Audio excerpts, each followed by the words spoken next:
The human fleet's warp drives flashed to life, the Galactic Council headquarters visible through the viewports. Inside the station, the stench of fear reeked from the quivering Nausicaan diplomats. Karos shifted in his seat, wiping sweat from his brow. I warned those idiots not to touch the humans' pets. Remember the Zorgons and the cats debacle? Trenok grimaced and leaned forward. The Kelvani massacred that Terran's dog to send a message. Fools. I heard the human diplomat, Bobby Russell, looked their ambassador in the eyes and said, "You fucked up worse than you can imagine," then walked out. "Spirits help us," Karos whispered hoarsely. "Those psychopaths may be new council members, but you've heard the stories. First contact, the Kelvani sent a war fleet. The humans destroyed 30 ships before they surrendered. The Kelvani, our enforcers for centuries." Trenok shuddered. "We mocked the Terrans for keeping pets, but that bond is sacred to them, as serious as any." A chime sounded. The chamber doors opened. Karos met Trenok's eyes, seeing his own unease reflected there. They stood on shaking legs and stepped forward into the Grand Council room to face judgment. An icy dread gripped Karos's chest, colder than the void of space. The wrath of humanity was upon them. The Council's folly would doom them all. As the 1,000 alien eyes watched, a question hung unspoken. What terrible vengeance would the humans unleash for the murder of a single cherished dog? Karos and Trenok entered the council chamber with trepidation. The human delegation was already seated, Bobby Russell at the center. His expression was stony, his eyes filled with a cold, simmering rage. Karos leaned over to Trenok. "Look at the human's eyes. I've never seen such a cold fury before," Karos whispered. Trenok nodded, murmuring back, "I heard one of the Kelvani soldiers who was there when they killed the dog said that Russell had tears streaming down his face as he cradled the dog's body, even though he wasn't making a sound. But then he looked up at the Kelvani with those same eyes he has now, and the soldier said he felt a chill run through his whole body." As the council session began, the Kelvani ambassador stood to give his testimony, defending his soldier's actions in killing the dog. Russell listened silently, his piercing gaze never leaving the Kelvani. The Kelvani ambassador droned on, arguing that the dog's death was merely unintentional collateral damage in a military operation. Suddenly Russell spoke, his voice quiet but cutting through the chamber. "Unintentional? Then why did your soldiers pose for holopics with my dog's corpse? Why did they mutilate his body and string up the pieces as a warning to the humans? No, you intentionally killed a defenseless creature to make a point. But let me make a point of my own." Russell made a small gesture, and a massive holoprojection filled the center of the room, depicting an enormous fleet of heavily armed human warships, far beyond anything the council races possessed. Trenok gasped. That's not possible." "I thought humans only had a dozen capital ships. Where did this fleet come from?" Karos hissed under his breath. Russell spoke again, his voice hard as steel. "This is the price for your point, Ambassador. This is humanity's answer to your cruelty. We do not want conflict, but we are more than prepared for it. I suggest you think very carefully about your next actions. Because our first action was building this fleet, our next will be using it." The council chamber erupted into chaos, a cacophony of raised voices and fearful exclamations. As Russell sat back down, his point resoundingly made. Karos and Trenok looked at each other, both thinking the same thing. "Spirits save us, what have we unleashed?" Karos murmured. "I told them, I warned them all, the humans are not to be trifled with." Trenok could only nod mutely, his eyes still fixed on the hollow of the human armada. The image seared into his mind. How could the humans have hidden? The council chamber buzzed with consternation, the revelation of humanity's hidden armada, sending shockwaves through the assembled diplomats. An emergency recess was hurriedly called, and the various delegations began to file out in a daze. Karos grabbed Trenok's arm, pulling him away from the throng and into a quiet corner. Trenok was trembling, his eyes wide with shock. "Did you see the specks on those human ships?" Trenok stammered, his voice shaking. Their smallest frigate is as big as our heavy cruisers, and those weapons, I've never seen anything like them. Karos nodded grimly, his own face ashen. I knew the humans were holding back, but this is beyond anything I could have imagined. He paused, his brow furrowing.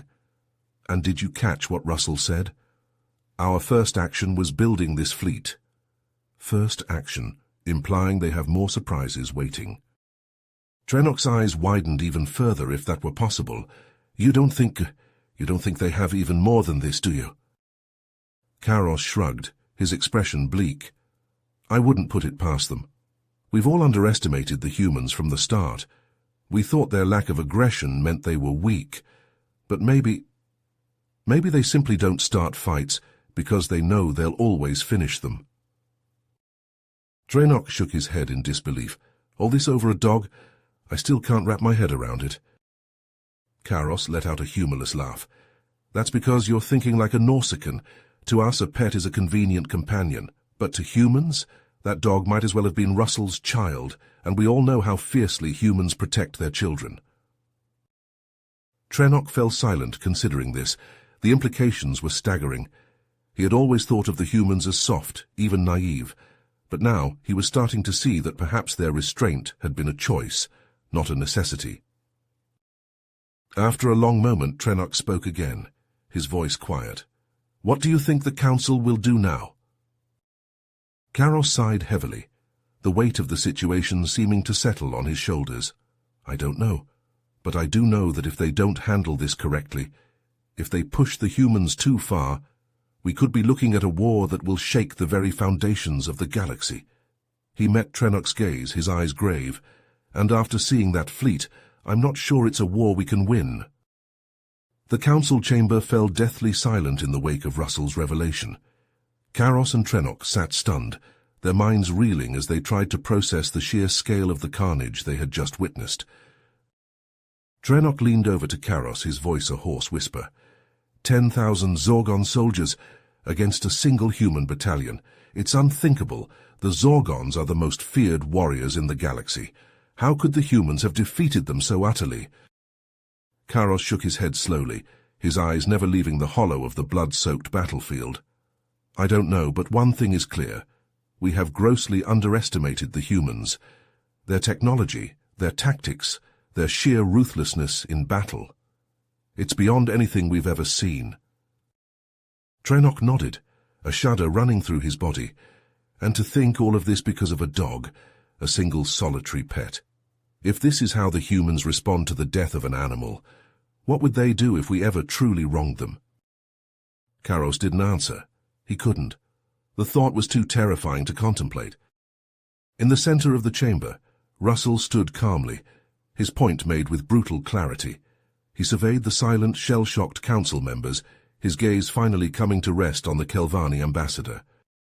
I trust this demonstration has made our position clear, Russell said, his voice echoing in the stillness.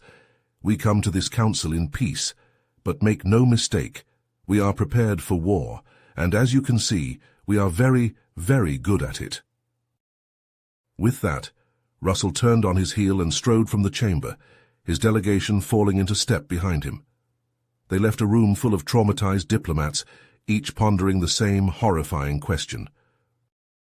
What would happen if they ever faced humanity's full might? Trennock turned to Karos, his face ashen.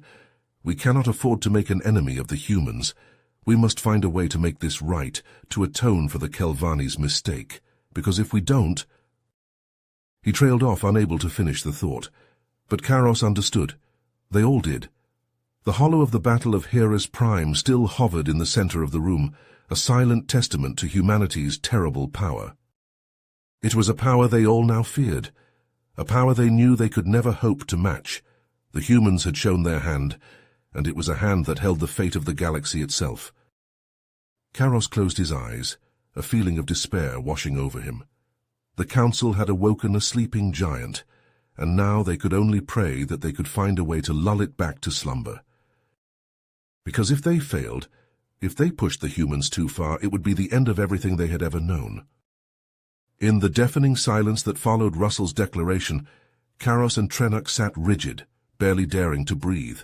The weight of the human's words hung in the air, a palpable force that seemed to press down on the entire chamber. Karos leaned over to Trennock, his voice a barely audible whisper. "Did you see the President's face when Russell said they were withdrawing? I thought the old Thoraxian was going to keel over right then and there." Trennock nodded, his eyes still fixed on the empty space where the human delegation had stood just moments before. "I can't believe it. The humans, walking away from the Council. It's unthinkable." Karos shook his head, a grim chuckle escaping his lips. "Unthinkable for us, maybe, but for the humans, I get the feeling this was always a possibility in their minds. They never trusted the Council, not really. And after what the Kelvani did, can you blame them?" Trennock sighed, rubbing his temples. "No, I suppose not. But still, to just withdraw like that, it's a bold move, dangerous even." Karos shrugged. "Maybe. But something tells me the humans are used to danger. They don't seem like the type to shy away from a fight." A commotion at the front of the chamber drew their attention. The President was trying to call the room to order, his voice shaking slightly as he spoke. In light of humanity's withdrawal, I move to adjourn this session immediately.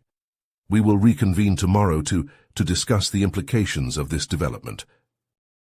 As the various delegations began to file out, murmuring amongst themselves, Karos turned to Trennock, his expression serious. "This changes everything, you know.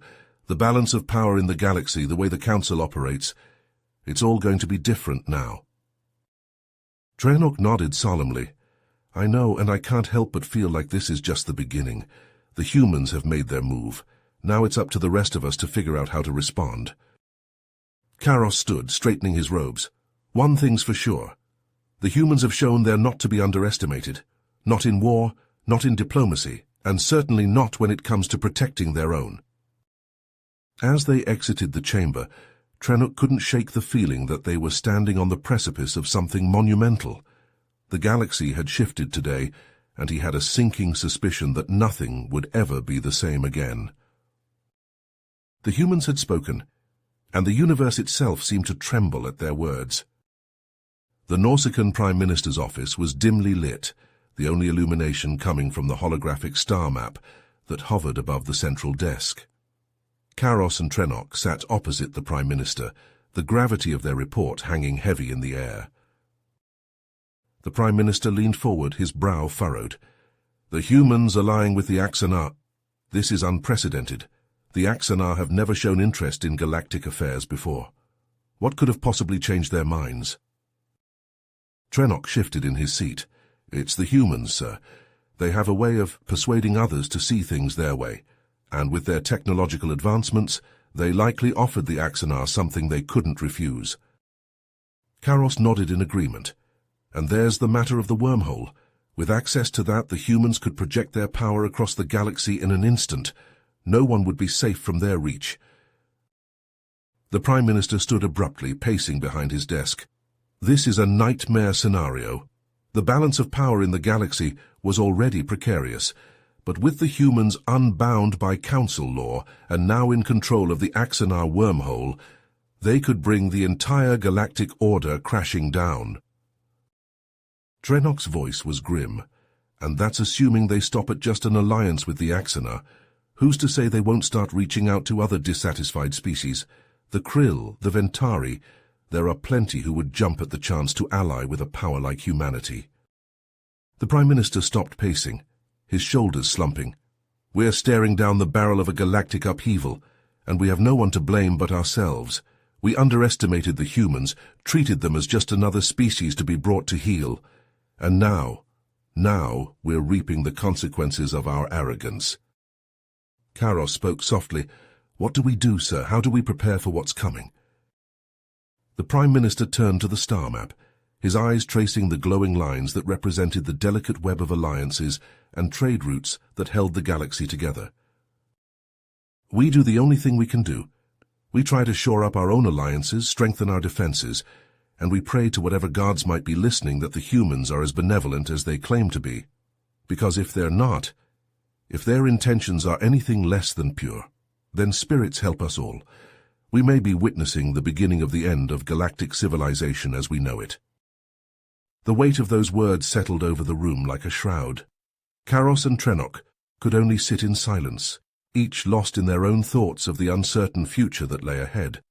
The galaxy had changed in the span of a few short days, and as they looked at the star map, they couldn't shake the feeling that they were staring at a galaxy on the brink of total. The Axanar Prime Minister's voice booms through the ornate meeting room, reverberating off the gleaming metal walls. Our people have watched from the shadows for too long. We saw the injustices, the petty squabbles, the cruelty inflicted upon the weak, and we did nothing. He turns to Ambassador Russell, his eyes filled with a newfound resolve. But then we saw you, Ambassador. We saw the strength of your people, your unwavering commitment to justice, and we knew that the time for inaction had passed. Russell inclines his head, acknowledging the Prime Minister's words.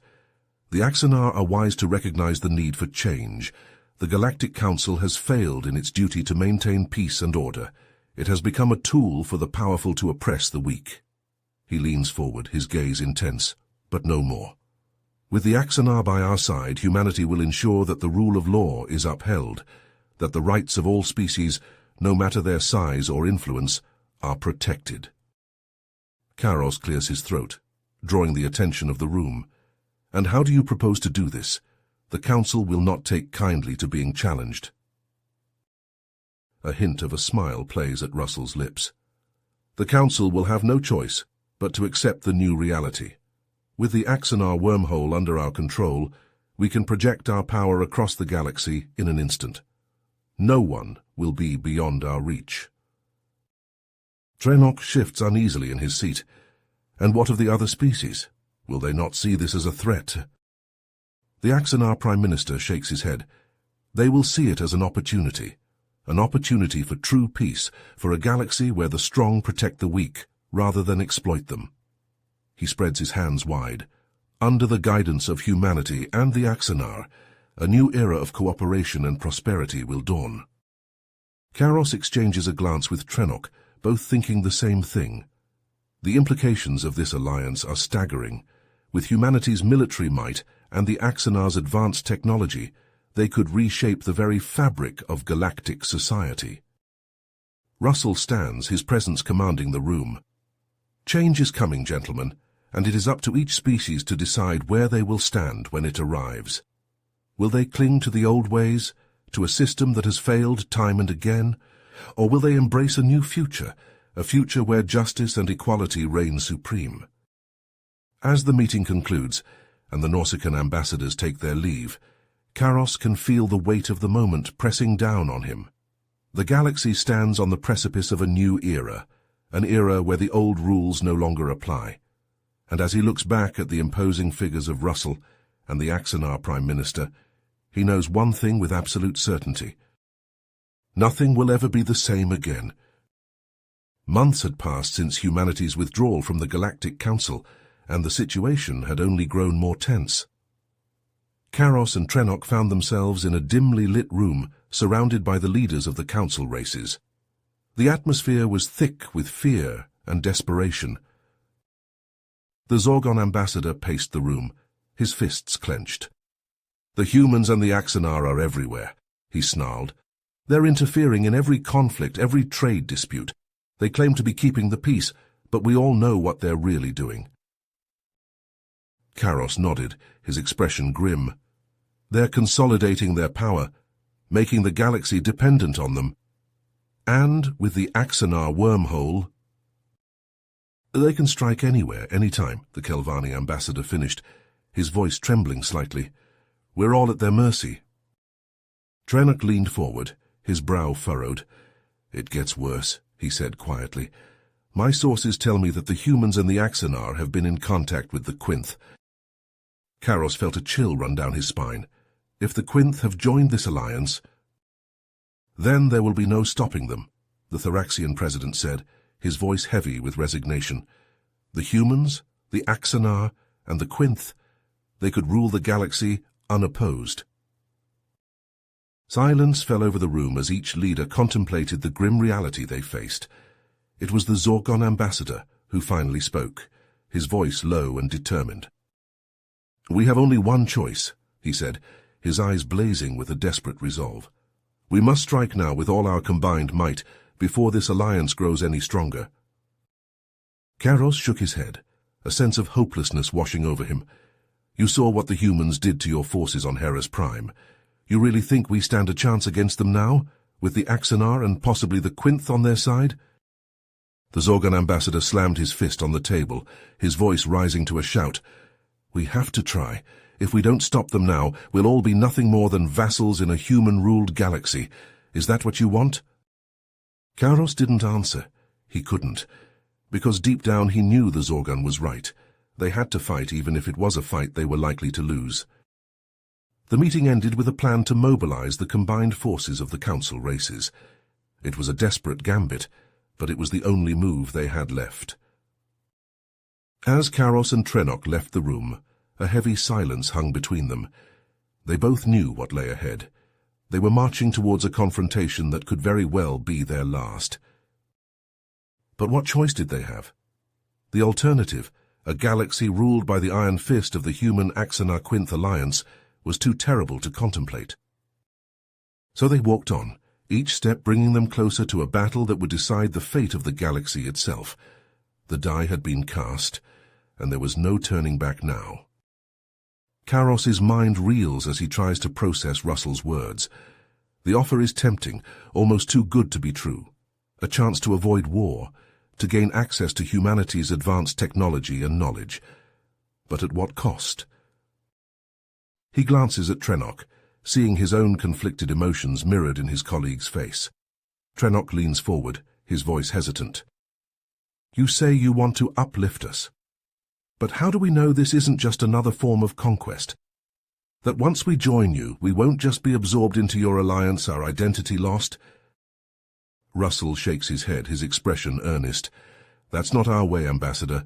Look at the Axanar. Have they lost their identity, their culture? No. If anything, they've been enriched by their partnership with us. We don't seek to dominate, but to elevate." The Axanar Prime Minister nods in agreement. "Humanity has shown us wonders we never dreamed of, technologies that have transformed our society, philosophies that have expanded our understanding, and they have asked for nothing in return except the chance to help others as they have helped us." Kairos frowns, still uncertain. But the Council, they won't just accept this, they'll see it as a threat to their power. Russell sighs, leaning back in his chair. "The Council is a relic of a bygone age, Ambassador. They cling to the old ways, to the cycle of mistrust and aggression that has plagued this galaxy for eons. But we offer a new path, a path of unity, of cooperation. Under our guidance, the races of the galaxy can finally know true peace." Trenok looks at Kairos, a silent question in his eyes. Kairos takes a deep breath, weighing the enormity of the decision before them. To join humanity and the Axanar would be to turn their backs on everything they've ever known. But to refuse, to cling to the old ways, could they justify the bloodshed that would surely follow? He thinks of the human fleet, the awe-inspiring sight of their warships hanging in the void. He thinks of the Battle of Hera's Prime, of the thousands of Zorgon soldiers slaughtered by a mere handful of humans. If it comes to war, can there be any doubt of the outcome? Slowly, Kairos nods. "All right, Ambassador. We'll need to discuss this with our government, but I believe you may be right. Perhaps it is time for a change, time for Nausicaa to embrace a new future." Russell smiles, a genuine warmth in his expression. "You're making the right choice, Ambassador, trust me. Together we can build a galaxy that our children will be proud to inherit." As the meeting ends and Kairos and Trenok take their leave, a sense of trepidation mingles with cautious optimism in Kairos's heart. The path ahead is uncertain, fraught with challenges and difficult choices, but for the first time in a long time, he allows himself to hope, to dream of a future without constant fear and strife. A future shaped by the guiding hand of humanity. The sun shone brightly on the pristine grass of the park, the laughter of human Axanar and Quinth children filling the air. Kairos sat on a bench, his aged hands folded in his lap, his eyes watching the scene before him, with a mix of fondness and melancholy. Trenok lowered himself onto the bench beside his old friend, a sigh escaping his lips. "It's a beautiful day, isn't it?" Trenok said, his voice soft. "Almost makes you forget about the troubles of the galaxy." Karos nodded, his gaze still fixed on the playing children. "Almost, but not quite." He turned to Trenok, his brow furrowed. "Do you ever wonder if we made the right choice, Trenok? Joining the humans, allying ourselves with their cause?" Trenok was silent for a moment, considering the question. "I did, at first. When they came to us with their offer, it seemed like a dream come true. An end to the constant wars, the endless squabbles over territory and resources. And look at us now. The galaxy is at peace. Our people are thriving like never before." Karos nodded again, but there was a hesitance in his movement. "Yes, we've gained much. Technology beyond our wildest dreams, knowledge that has transformed our society, and a seat at the table of galactic governance, a voice in the decisions that shape the future of our universe." Trenok leaned in closer, his voice dropping to a conspiratorial whisper. "But at what cost, Karos? Our autonomy, our very identity as a species, I fear we're losing it bit by bit, becoming just another cog in the great human machine." Karos felt a shiver run down his spine at Trenok's words. He thought back to those early days, when humanity had first burst onto the galactic scene like a supernova. Their strength, their resolve in the face of adversity. It had seemed so admirable then, so worthy of respect and emulation. But now... "I've heard rumors, Karos," Trenok continued, his eyes darting around to make sure no one was listening. "Whispers of dissent, of worlds chafing under human rule. They say the humans are becoming more heavy-handed, less tolerant of any deviation from their vision of a united galaxy." Karos frowned, his mind racing. "Dissent? But the humans have given us so much. Surely any discontent is just the grumblings of a few malcontents?" Trenok shook his head. "I wish that were true, but the stories, they're becoming more frequent, more troubling. Just the other day I heard about a human child, no more than 10 years old. He got into an argument with a Zorgon youngster and—" Trenok trailed off, his expression pained. Karos leaned forward, his heart sinking. "What happened, Trenok? Tell me." Trenok took a deep breath, then spoke in a rush. "The human child, he beat the Zorgon badly, put him in the medical center for a week, and when the Zorgon's parents complained, the human authorities just shrugged it off, said the Zorgon must have provoked the human, that their child was just defending himself." Trenok put a comforting hand on Karos's shoulder. "Maybe so, but what's done is done. We made our choice, for better or worse. This is our galaxy now. We can only hope that the humans will live up to their promises, that their rule will be as benevolent as they claim." Karos opened his eyes, just in time to see a human child helping a Quinth youngster to their feet. The human was smiling, but there was something in that smile, a glint in the child's eye that sent a chill down Karos's spine. It was a look of superiority, of dominance, the look of a being who knew they were untouchable. And as Karos watched the children play, he couldn't shake the feeling that maybe, just maybe, in their desperation to end the cycle of war and conflict, they had unleashed something far more dangerous than the Galactic Council could have ever been. You have reached the end of the story. If you enjoyed this story and want to support us, please leave a like and subscribe to our channel, and for every comment that says 88, I will heart every single one of them. Thank you for your time.